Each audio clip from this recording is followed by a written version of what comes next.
This is Rocking with Jim, and it's with Marc Rizzo. How you doing, man? Excellent. How you doing? Just chilling, really. Enjoying life. Just enjoying the pandemic. Right. I bet. Congratulations on your new supergroup, Hail the Horns. Thank you. I'm excited. How did you hook up with Tony and Opus? So Tony and I have been friends for a very long time. I've known him since I've toured with him when he was in Prom, Static X. So I've known Tony for a long time, and we toured together in Soulfly for a pretty long time, maybe 5 or 6 years, and we became very good friends. And we work very well together. And it's a lot of great videos, from the past of me and Tony jamming on stage together. So we always talked about doing a project. We're very much in sync with the type of music that we're into. So now we finally put this project together, Hail the Horns. So we're very much excited to move forward with the project, with also our drummer Opus. What made you choose God of Thunder for your first song to put out? It's pretty funny because honestly, I'm not a big Kiss fan. Out of all the Kiss songs, though, God of Thunder would be my favorite Kiss song. It was an idea from Opus and Tony because they're big Kiss fans. Those guys are a little bit older than me, and I guess they grew up on Kiss more than I did. But I think we did a really good version of it. It's a heavy version, and I think it showcases Tony's vocals. I think Tony did an excellent job singing on it. It's more melodic style of vocals, and I think he nailed it. And I did some extra guitar solos on it, and I think it's good. But I want the fans to understand we're also going to do originals and other covers too, and we will be releasing some new stuff that I promise everybody's going to be very impressed with very soon. Is Tony the singer and all of your tracks? Tony will be the main singer because I think out of the three of us, he's got the best voice.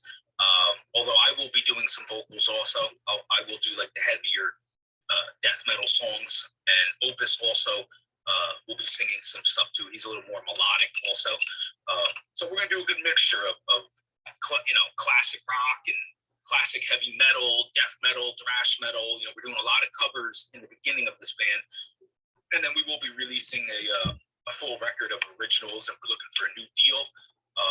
The project I think speaks for itself. It's we got some cool people in the band, with Tony and Opus and myself, and I think everyone's gonna really like it. Are you just doing covers, or will there be songs as well, original songs as well? Like I said, we will be starting off doing a lot of covers because we just want to hit the road and start doing shows, a lot of live shows, obviously, out there on the road. And so we will start off doing a lot of covers from the bands that we're all known for, which means we're obviously going to do some old Soulfly, Sepultura, Pantera, Slayer, classic metal, and then do from all the other projects we've been part of, obviously Static X, some Ministry, probably some Fear Factory, and then yes, we plan on doing originals as soon as possible, and the originals are super heavy. Do you guys plan on putting an album or just singles? We plan on making a full record. When the time is right. We have a lot of music already written. I have a lot of ideas, and do plan on putting out a full record. We're definitely move forward with originals very soon. You took a more diplomatic approach about leaving Soulfly. Why do you think Max had to bring up dirt and take it into more than just a simple parting of ways? I don't think he really brought up dirt. It's just the history of the band. There's always been a lot of drama. I don't like to get into all that stuff. I like to just be honest about what the situation was and move forward, which is what I plan on doing, and letting my guitar playing and the music of my new bands do all the speaking, and it will. But a big thank you to the fans. I think the fans realized what was going on all these years. and the support towards me leaving has been very overwhelming. I'm very much blown away by all the love I've gotten from the news. So I'm moving forward. I'm a positive person. Can't wait to get out there and hang out with all the fans and talk to everybody in person. So big thank you to all the love and support from the fans out there. Can you ever see yourself working with him again, or did he burn that bridge? Good question. You never know, dude. You never know what the future will hold, but everything would have to change. I don't see there being any change. So it is what it is, man. Again, with Hail the Horns, we will be playing a lot of those Soulfly songs that I'm known for. Also, with my solo project, I've always played Soulfly songs in my set list. So, the fans are still going to get that. So it's all good. What do you think about Dino taking your place? Dino. I've known Dino for a long time, and I think he's a great guitar player. He obviously, has done amazing things with his career with Fear Factory. He was a big influence on me. I like Dino. And I think it was the obvious choice, obviously, because he's always filled in with Soulfly over the years. So, good for him, man. I know he's had some downtime too, so I hope he does good. I wish him the best. Yeah. How crazy is it that you get Tony and they take Dino? How crazy is that? It's just, it's a small knit community in the metal world. It just happens, these type of things. It's pretty cool, I think, actually. But it's all about for the fans. I think the fans are going to be very excited to see me and Tony on stage again, because we definitely had a chemistry back when he was in Soulfly. So this is all the good thing. I'm super stoked to get out there and do these shows with Tony. Does that mean Fear Factory is done because they don't have a singer and 2 members are now in other project? No, I think as far as I know, they have nothing planned until like next year. I think it's just a scheduling thing, and Tony is available right now for this year. So Tony's dedicating his time to Hail the Horns when he can. And we're all in different bands and projects. So Hail the Horns is just a project that we're all going to do when we have time to dedicate, which is what we have in November. So come November, we're going to go out there and do a tour for the fans and rock out, and we'll take it from there, what we're going to do for the future. But yes, as far as I know, Fear Factory next year is going to release a new record. I guess they'll have a new singer, and I can't wait to hear it. I love Fear Factory. So, do you think it will be more stress-free working with this new supergroup? Yes, of course. I mean, look at me. I'm a whole weight off my shoulders has been released now. So yeah, it's definitely a lot. There's a lot of it's a very stressful situation sometimes for obvious reasons. With my time with Soulfly, the fans know, they've seen it. With Hail the Horns, it's just 3 guys that are going to be traveling in a van. Very low overhead and just rocking out for the fans and hanging out. We're not coming out with a big entourage of people with us. There's going to be no crew. It's just about the 3 guys. It's an all for one for all project. Everybody's walking away, with an equal cut. So we're all, it's just three bros out on the road rocking out for the fans. So yes, it's going to be completely stress free. Crazy is that you were a part of Soulfly, Tony was a part of Fear Factory, and Opus was a part of Elson. Yeah. Well, I mean, we're all we all have experience in touring and playing on a certain level. So this is one of those. I don't like to use the word super group, but this is one of those situations where you got 3 guys that are experienced with touring and playing music, and the fans know us and we know them, and I think it's just a great trio the way we're doing this, because these guys, Tony's very professional, Opus is very professional, and I try to be myself. So you got 3 guys that are going to just get out there and give 100%. So to me, it's exciting. This is great. And all of those all of those three bands have some pretty crazy controversies. Every band does, it's people got to understand being in a band is not easy. It's a very complicated situation to get four dudes or five dudes or three dudes together to all agree and then live with each other. That's the cool thing about Hail the Horns is that, we're not like that. Us three people are very laid back. We're all chill.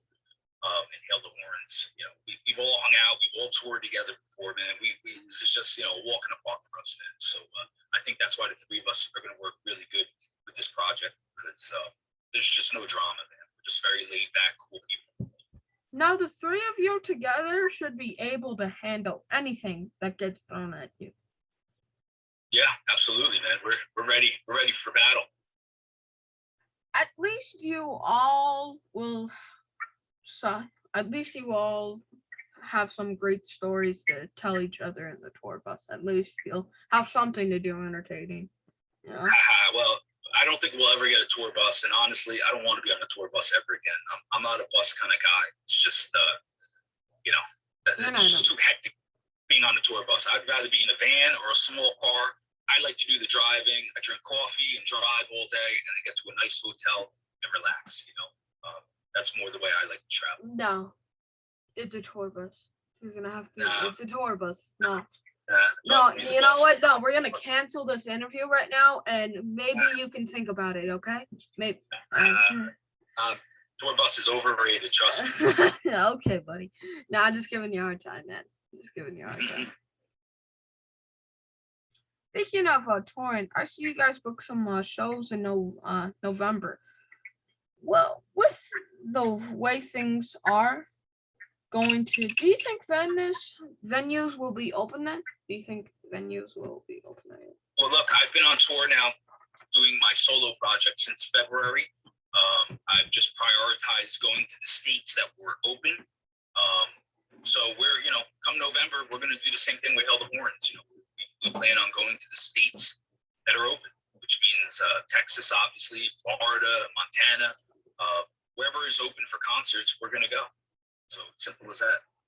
Now let's talk about your solo stuff. I see you have a best of the album coming out next month. Yes. How did you pick the tracks for that album? How did you pick the tracks? So basically, my solo records have always been a mix of acoustic with heavy electric, and I think some people love all the acoustic and aren't into the metal, and some people love the metal and not the acoustic. So this record, this greatest hits, I just came up with the idea of, man, I'm going to put out a greatest hits of all my heavy stuff. So that's what this record is that Godsides Records is putting out. It's just going to be a compilation of all my favorite heavy songs from each record that I put out. And I think it's going to be cool to hear all those heavy songs back to back without any of the mellow acoustic stuff in between. So I'm excited. I think this is going to be a great record for the fans that are metalheads out there. Wouldn't you say your solo stuff is more progressive rock than metal? Yeah, it's definitely progressive. It's got some fusion elements to it. It's not for everybody. It's not. Some metalheads may not dig it because there's no vocals. It's super, technical. It's kind of fusiony, kind of almost on the jazz tip, but heavy metal, and then also with the acoustic stuff. But I love that style of music. So again, it's not for everybody. But I do think when people come see me live, they definitely appreciate my instrumental stuff a lot more, because when you see it up close in person and see, how much intensity goes into playing this music, I think that's when people really get into it. So I suggest all the fans come out to my solo gigs, man. Come out to those solo gigs. Got it. What style do you prefer to play? Which style?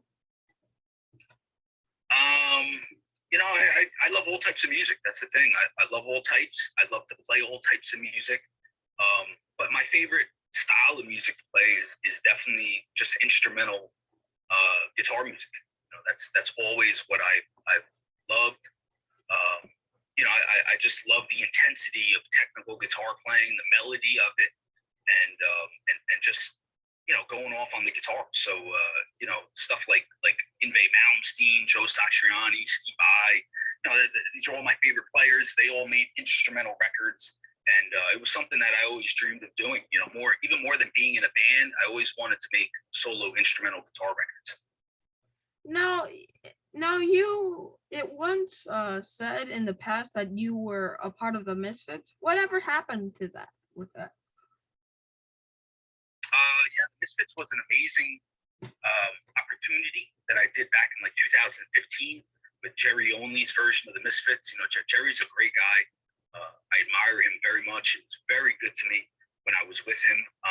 We did 2 recordings for an EP, and I did 1 show with them at the Dutch Comic Convention back in 2015, and it was an amazing experience. And honestly, back in 2015, I came very, very close to quitting Soulfly and joining the Misfits full time.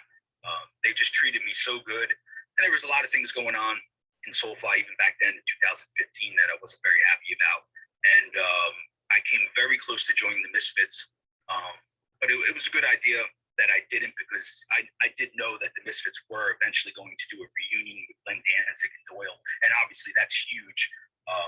So I'm glad I didn't make that jump. But I came very close, and I just Misfits is one of my favorite bands of all time. So I'm very fortunate that I got to play with Jerry Only, man. It was another one of those experiences for me that were a dream come true.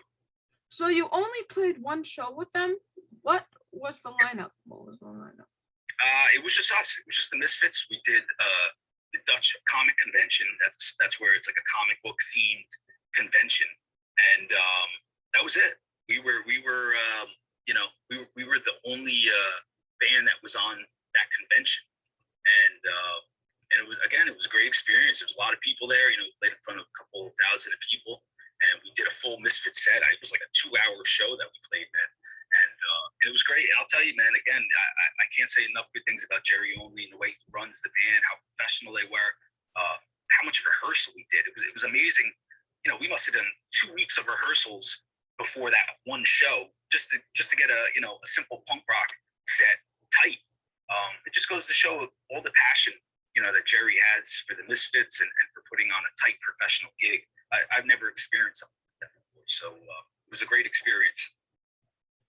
You briefly got back together with Ill Nino this year. How did that come about? Yes, great question. So basically, while I was home during this whole pandemic, like I've talked about before in interviews, there just was no support for anything with Soulfly during the pandemic. We weren't doing any sort of live feeds together as a band. We weren't doing any sort of anything to generate money for the band members and crew. And I had reconnected with Ill Nino about a year prior to all this. With the drummer Dave Shivari, who I've known for a very long time, and we worked out differences, and it was good to catch up and just talk. 2 dudes in a room, just hanging out talking. No managers, nobody else trying to interfere. We talked about a lot of things, and obviously it was good to see each other and catch up. And Laz Pina, the bass player from Ill Nino, I've always had so much love for that dude, man. He's such a great, awesome friend of mine also.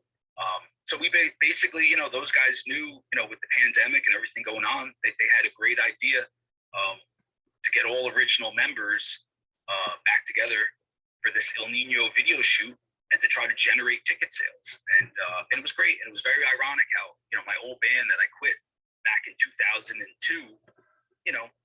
reached out to try to help me out, to try to generate some help.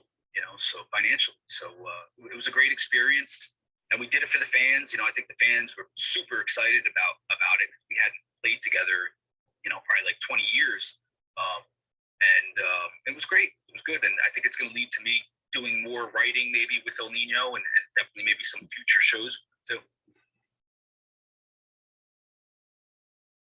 Is there any chance you might do more stuff with them?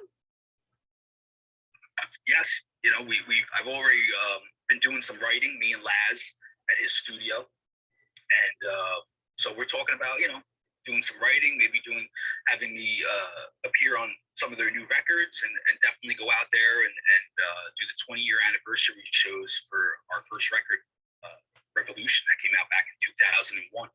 So, this is all for the fans. I think the Ill Nino fans will be very excited about it. Now you are playing some solo shows the rest of the summer, is that right? Yes, I'm actually leaving tomorrow, flying into South Dakota, and I will be doing my solo tour with my very good friends in the group Whiskey Dick. And we got 2 weeks booked all around the Southwest and down to Texas. And I've toured with these guys before, man. They're such a great band, such good dudes, and I'm super excited to get back out on the road again and tour with my bros. And I invite all the fans to come out and check me out with my solo project. It's a good time. How does it feel to get back out? How does it feel to get back out there and play? How does it feel? Well, again, I've been back on the road since February, and it felt great. I was home for basically almost a whole year because of COVID, and my good friend Nick Bell and my good friend and drummer Opus together got me back out on the road again. So I'm very grateful to those guys for helping book my solo gigs and getting me back on the road, because in the beginning of COVID, things were very hard. I had to get a day job. I was very grateful for a friend of mine to give me a job doing home renovations around my area where I live in New Jersey. And I was working like a dog, 10 hours a day doing manual labor, breaking my back, very grateful for the work though. And then Nick Bell and Opus were like, hey, we can get you back out on the road and get you some solo gigs to start getting you back on making money again from music. So they got me to all the states that were open back in February, March, and I've been touring ever since February, just hitting all the states that are allowing concerts. So I'm very grateful to these guys. What is your favorite memory from playing a show? What show? Any show. Any show. For me, being the music lover that I am, the most important thing to me is just having a good show for myself, where I played everything great, and I was very happy with my playing, my execution of the music, and that's what I shoot for. It's just I'm a guitar fanatic, obsessed with the instrument. I'm obsessed with the instrument being played in a virtuoso style of playing, and for me, it's just all about getting up there and giving 100% and playing to the best of my ability. So that's what I really I remember the most from my concerts. Did I perform to the best of my ability? What is your worst memory from playing? My worst show? Yes. Oh man, many. There was a lot of shows that just technical difficulties. It's rough, man. It's not easy, especially a lot of these big festivals I played with Soulfly. We just were not prepared to go on stage. All types of technical difficulties. Bad equipment. Sometimes you fly into certain countries where it wasn't planned out properly. The equipment, and we would be given amplifiers that just were not acceptable to play through on the level of concerts we were playing. I mean, that happened to me a lot with Soulfly, unfortunately, and you had to make it work. You had to make it work because what are you gonna do? People bought tickets, and you have to still put on the show. But there was a lot of shows that I could write a book about all the nightmares and technical difficulties and horrible equipment. I could go on and on forever, and hopefully those days are over, man. Because when I do my solo gigs, I prepare a lot more. I make sure that if I am borrowing equipment, I want to know exactly what it is and that everything is brand new and in tip-top shape and working well. That's part of putting on a professional concert, is to make sure that you know what you're getting yourself into before you go on stage. So that's something that I'm very much on top of my solo project, and Hail the Horns. How do my followers start following you? They can follow me on all my social media. I got my Facebook page. I got like 2 or 3 Facebook pages, but I suggest everybody go to my Facebook like page, where I'm constantly going live on. I'm constantly answering questions, talking to the fans one-on-one. This is my phone I'm on. I'm talking to people one-on-one. I'm reading your comments. There's no filter. And I go live almost every day. I take requests every day, and people private message me, and I try to answer messages and hang out and be cool with all the fans. Also, there's my Instagram page, Marc Rizzo Rip and Shred. I got my YouTube channel where I keep all my videos, that are all loaded up on there. So I'm very active on social media. So I suggest everybody just look for me and follow me on all my pages. Well, thank you for being on my show, man. I hope the next time we talk is at the backstage at one of your shows, dude. Please. Yeah, man. Yeah. Thank you very much, bro. I appreciate it. Appreciate it, man. Have a good one. You too. Bye.